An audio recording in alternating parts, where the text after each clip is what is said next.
prepare for a black swan event. What is a black swan event? It comes from the financial world, actually. Three major features of a black swan event is, number one, when it happens, it is unexpected, very unexpected.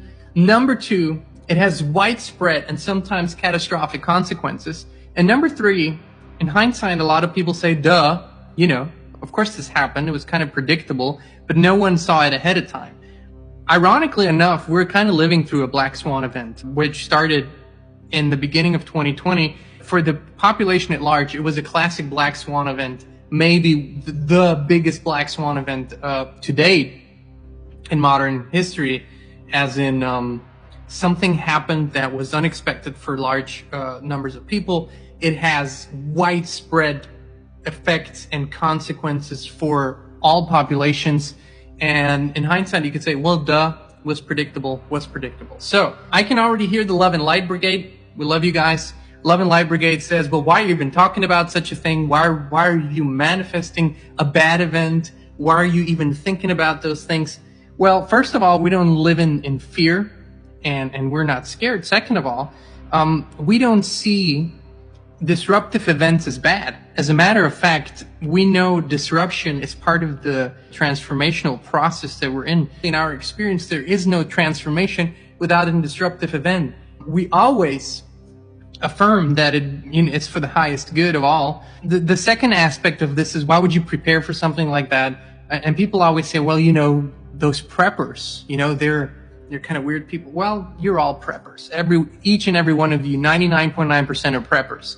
If you have a fridge and you have more food in there than you need for the current meal that you're going to enjoy in 5 minutes, you're a prepper, because you've just prepared for meals for the whole week or even a month. If you have a pantry, you're a prepper. If you have a closet with clothes that will prepare you for a season that's to come, you are a prepper. If you have any of those things, you, my friend, are a prepper, whether you realize it or not. You just think your level of prepping is absolutely normal and not fear-based, and a bigger level of preparing is fear-based. So let's get that out of the way. But people are oftentimes so afraid to think about these things that they rather say, oh, nothing bad's going to happen. There will be black swan events. There will be disruptive events in all areas, whether that's a power outage, internet outage, or both at the same time, whether that's some sort of natural event, whether that's some sort of political crisis. I mean, these things are now bound to happen because we're in this. Let's dive into it. Number one of the things that people don't think about, and to us is the most important thing, is family communication. We had an event last year where at Christmas there was a bombing in Nashville, and it disrupted the communication network, the internet network, and all those things. We still were able to communicate, so it wasn't totally down, but it was on the verge of, or not functioning for hours at a time, half a day at a time. It's important to have a contingency plan for, usually the family spreads out over the day, right? People go to work, people go to school, other activities, so everyone's somewhere. And our plan has always been, if there's an event that's unexpected, that affects us all, we always had the plan, find your shortest way back home. If at all possible, find your shortest way back home. That was our family plan. That was the best we could come up with. We would suggest that you speak with your family members. What happens when communications go down? Power goes out. What happens if the internet goes down and you can't communicate? What is the plan? How do people find each other? Figure that out. Sit down, make a plan. Number two, no-brainer, essentials, right? The essentials that you need, food, water, again, hygiene products. Look at those bare minimum essentials. At least have 4 weeks, of non-perishable food. What happens when the power goes out? The fridge doesn't work. It's hot. It's cold. Whatever. Think about that. And there's wonderful already ready-made stuff. Of course, you can do it yourself, but at least 4 weeks of non-perishable food. Again, sit down. Think about essentials that you need. Another thought, power. Is power essential? Do you need a generator? Do you need gas, right? Is there essential trips that you need to make? Take care of other family members, have a few gas cans, maybe, stuff like that. Think it through. Think through what would happen if I was without this for a day, a week, a month. What things can you go without? What things can't you go without? It's all personal preference, right? When it comes to power, how does your heating work? Is there other source of heating if it's wintertime? 4, do you need medicine? maybe you're diabetic, some of those things, it's not a fear-mongering scenario. Supply chain disruptions are already happening large scale. It's just not showing yet on the shelves as much, but they're happening in the supply chain. So this will trickle down to the shelves in the stores very quickly. It's planned. It's been planned simply and easily. So what are you going to do, right? Are you going to stock up on the essentials that you need or not? That's just a question. Another possibility is gardening. You know, what can you prepare? Do you have a winter garden, a greenhouse? Think about those things too. You know, there's something you want to set up, gives you more independence, gives you more good stuff, more things that you need. Another thing that might be important is a safe storage for documents, right? You know, where do you have your most important documents that you need? Is there a place where you can store them, where they're safe from water, safe from fire? Think about those things as well. Essentials, right?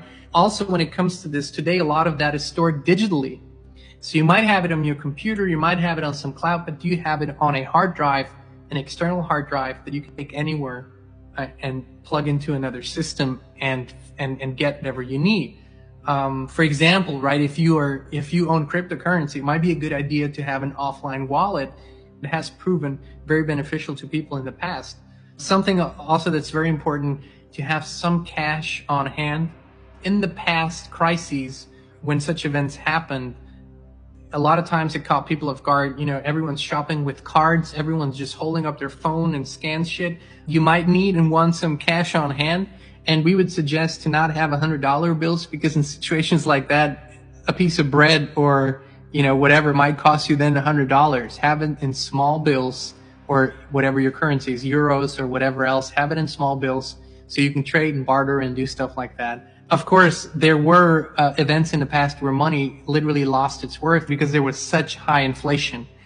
In that case, what has always proven to have some worth is gold and silver. Of course, you don't want to have the huge gold bars. You want to have small weights, very small coins or whatever. A long-term thought also, you know, if you have a garden, if you are growing your own food, to preserve the seeds, they're going to purify from year to year to year and get better and better and better. And to have seeds, and it's also something that you can then share if needed. And when we say water, usually people have some way of either finding rainwater, finding some sort of creek or river or body of water, but usually that water is not clean enough to drink it. So we have a simple gravity filtration system, Pro-Pure filter system. It's very simple. You put water in the top canister and it filters through.